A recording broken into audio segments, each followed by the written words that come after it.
வணக்கம் astro அரஞ்சி channel நேர்களே, நான் உங்கள் அன்பான சயின்டிபிக் வேதிக் அஸ்ட்ராலஜர் அஸ்ட்ரோ அரஞ்சி பேசுகிறேன். நல்லது நினைப்போம், நல்லதே நடக்கும். இப்போ பார்த்தீங்கன்னா நம்மளுடைய வீடியோஸ் வந்து சயின்டிபிக் வேதிக் அஸ்ட்ராலஜி முறையில் அடுத்த வரக்கூடிய காலகட்டங்கள் எப்படி இருக்க போகிறது, நம்மளுடைய கர்மா எப்படி செயல்படுகிறது, அது ஒளி தத்துவம் எப்படி நம்மளுடைய பலாபலன்களை நிர்ணயிக்க உதவுகிறது அப்படிங்கிற விஷயத்த நம்ம வந்து அறிவியல் சார்ந்த முறையில் பார்க்குறோம். எந்த விதத்திலும் மிகைப்படுத்தாமல் பரிகாரங்கள் அது மாதிரி மூட நம்பிக்கையில் போகாமல் சயின்டிஃபிக்காக நம்ம பார்த்து கொண்டிருக்கிறோம். அந்த வகையில் பார்த்தீங்கன்னா 2026 கடகராசிக்காரர்களுக்கு எத்தகைய ஒரு ஆங்கில புத்தாண்டாக இருக்க போகிறது அப்படிங்கிறது நம்ம பார்க்க போகிறோம். இப்போ பாருங்க, 2026 ஸ்டார்ட் ஆகிறப்பே பார்த்தீங்கன்னா குரு வந்து 12ஆம் இடத்திலேயே தான் கடகராசிக்காரர்களுக்கு இருக்கிறார்கள். குரு சனி வந்து 9ஆம் இடத்திலும், ராகு 8ஆம் இடத்திலும், கேது 2ஆம் இடத்திலும் இருக்கிறார். ஸோ இந்த அமைப்பு பார்த்தீங்கன்னா மே மாதம் வரைக்கும் இப்படி இருக்குது. மே மாதத்துக்கு அப்புறம் ஜூன் மாதத்திலிருந்து குரு வந்து ராசிக்குள்ள வந்து உச்சம் அடைகிறார். அது ஒரு அருமையான அமைப்பு. ஸோ முதல் ஒரு 5 மாதங்கள் பலன் எப்படி இருக்குன்னா, செலவுகள், அலைச்சல்கள், கைக்கு வந்தது வாய்க்கு வரவில்லை, நிறைய விஷயங்கள் வந்து நம்ம வந்து சேஸ் பண்ணிட்டே இருக்கிறோம், இன்னும் கைக்கு வந்த பாடு இல்லைங்கிற மாதிரி அமைப்பே கொஞ்சம் இருக்கு. கடன்கள் வேணா சீக்கிரமா அமையும், உடல் உபாதைகள் கொஞ்சம் வந்துட்டு போகும். அது மாதிரி அமைப்புகள் தான் வந்து தொடர்ந்து 2025 இருக்கக்கூடிய அந்த பலன் வந்து தொடருது. என்னதான் 2023 24 அஸ்தம தாக்குதல் இருந்து கடகராசிக்காரர்கள் வெளியில வந்தாலும் இன்னுமே பெருசா அதோட பலனை அனுபவிக்க முடியலைங்கிறதா உண்மை.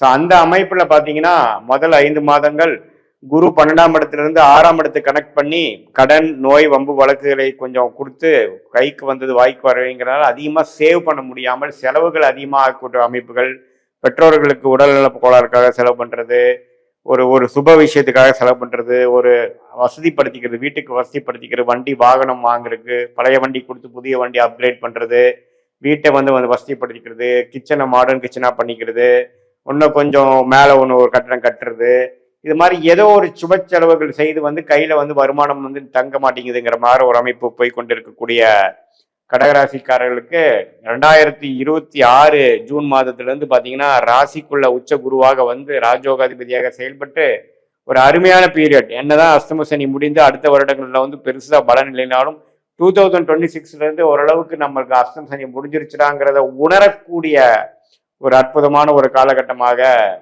2026 ஜூன் மாதம் வந்து கடகராசிக்காரருக்கு இருக்கு. இது வந்து 12 வருஷத்துக்கு ஒரு தடவை குரு வந்து உச்சமடைகிறார் கடகராசியில.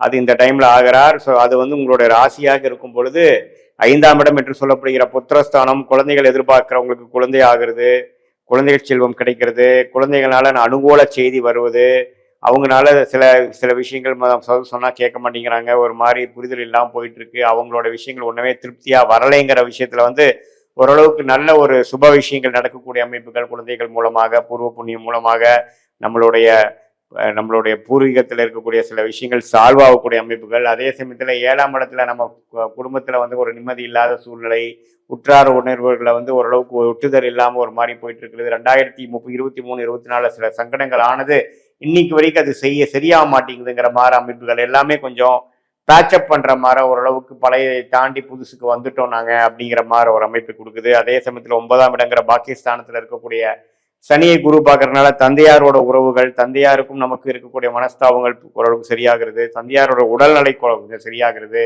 அவருடைய ஆசீர்வாதம், அவர் மூலமாக நமக்கு சில பெனிஃபிட்ஸ் கிடைக்கிறதுங்கிற மாதிரி சில அனுகூலமான சில விஷயங்கள் நடக்கக்கூடிய அமைப்பாக இருக்குது. உங்களுக்கு ஒரு நல்ல தசாபுக்திகளாக போகும்பொழுது நான் சொல்லக்கூடிய அமைப்புகள் ஒன்றுமே கொஞ்சம் தூக்குதலாக இருக்கும். சனி பார்த்தீங்கன்னா 9ஆம் இடத்திலிருந்து 3ஆம் இடத்தை பார்த்து இளைய சகோதர சகோதரிகள் அது மாதிரி சில பிரச்சனைகளாக கொடுத்தது பார்த்தீங்கன்னா இப்போ கொஞ்சம் ஓரளவுக்கு சாந்தமாகி உறவுகள் எல்லாமே பிளட் ரிலேஷனாக இருந்தாலும் சரி, ஃபர்ஸ்ட் சர்க்கிளாக இருந்தாலும் சரி, செகண்ட் சர்க்கிள்லாம் ஓரளவுக்கு இம்ப்ரூவ்மெண்ட்டு, கொஞ்சம் வந்து நெட்வொர்க்கிங் அதிகமாக பண்ணுறோம், ஒரு சோஷியல் கனெக்ஷன் கொஞ்சம் இம்ப்ரூவ் ஆகிருக்குதுங்கிற மாதிரி பல விஷயங்கள் கொடுக்கக்கூடிய ஒரு அற்புதமான ஒரு ஆண்டாக, குறிப்பாக சொல்லணும்னா செகண்ட் ஆஃப் 2026 வந்து கடகராசிக்காரர்களுக்கு காத்து கொண்டிருக்கிறது. அஷ்டம சனி முடிஞ்சிருச்சுங்கிறது உணரக்கூடிய அமைப்பாக இருக்கிறது. அதே சமயத்தில் பார்த்தீங்கன்னா ஃபினான்ஷியல் லைன், பேங்கிங் செக்டாரில் இருக்கிறவங்க, இது மாதிரி ஷேர் மார்க்கெட் அது மாதிரி விஷயத்தில் இருக்கிறவங்களுக்குலாம் நல்ல லாபங்கள், நல்ல ஒரு பிரமாதமான ஒரு அமைப்பு கொடுக்கக்கூடிய அமைப்புகள் இருக்கு.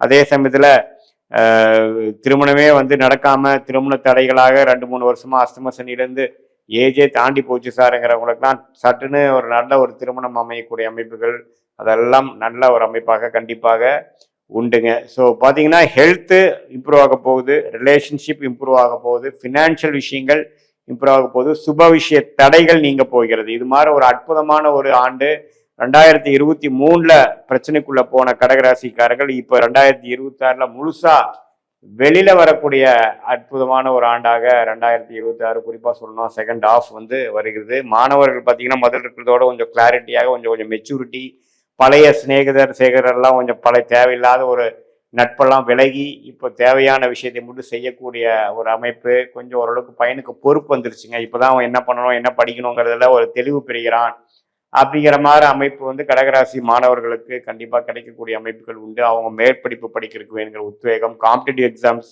ட்ரை பண்ணிட்டு இருக்கிறவங்களுக்குலாம் காம்படிட்டிவ் எக்ஸாம்ஸ்க்கு நல்லா ப்ரிப்பரேஷன் பண்ணி எழுதி கிளியர் பண்ணக்கூடிய அமைப்புகள் எல்லாமே கடகராசிக்காரர்களுக்கு அருமையான ஒரு அமைப்பு. ஏன்னா உச்ச குரு, அது குருவே ராஜயோகாதிபதியாக இருந்து செயல்பட்டு உச்ச குருவா வருகிறார்.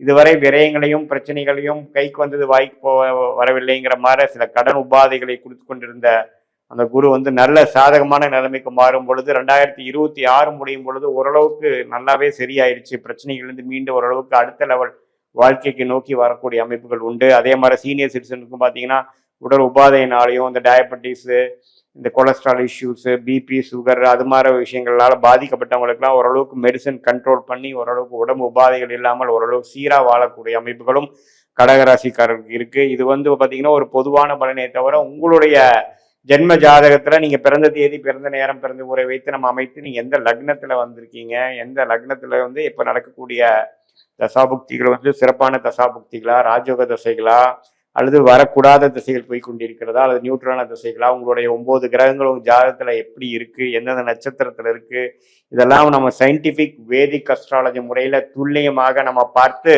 அடுத்த வரக்கூடிய 3 மாதம், அடுத்து வரக்கூடிய 6 மாதம், அடுத்து வரக்கூடிய 1 வருடம் எப்படி இருக்கு, எது மாதிரி விஷயங்கள் நடக்கக்கூடியதாக இருக்குது, எது மாதிரி விஷயங்கள் நடக்க முடியாத மாதிரி இருக்கு, எந்தெந்த பிராப்தங்கள் நம்மளுக்கு காத்து கிடக்குதுங்கிறது சயின்டிபிக் வேதிக் அஸ்ட்ராலஜி முறையில துல்லியமா நம்ம பார்த்து இப்ப நம்ம பேசின அந்த கோச்சாரம், சனி பயிற்சி, குரு பயிற்சி, ராகு பயிற்சி வச்சு சொன்ன அந்த பொது பலனையும் மிக்ஸ் பண்ணி நம்ம துல்லியமா பார்க்கும் பொழுது எளிதில் நம்ம வாழ்க்கையில ஜெயிப்பதற்கு என்னென்ன மாற விஷயங்கள் இருக்கு, எது மாற பிராப்தங்கள் நமக்கு காத்திருக்குதுங்கிறதை வைத்து நீங்கள் அது பிரகாரம் திட்டங்களை தீட்டி செயல்பட்டீங்கன்னால் இப்போ தேவையற்ற சில விஷயங்கள், தேவையற்ற சமய விரயங்கள், தேவையற்ற பொருள் விரயங்கள்லாம் தவிர்த்து நம்மளுடைய பிராப்தம் என்ன, நமக்கு ஃபார்ச்சுனேட்டான படிப்பு என்ன, நம்மளுடைய ஃபார்ச்சுனேட்டான துறை என்ன, வேலையா தொழிலா, எந்த நேரத்தில் எது செய்வது நமக்கு சாதகமாக அமையுங்கிறதை தெரிந்து அதுக்கு தகுந்தமாக திட்டத்தை தீட்டி நீங்கள் செயல்பட்டு வாழ்க்கையில் எளிதில் வெற்றி பெற முடியும் என்று சொல்ல விரும்புகிறேன். மீண்டும் மற்றொரு காணொளியில் சந்திப்போம்.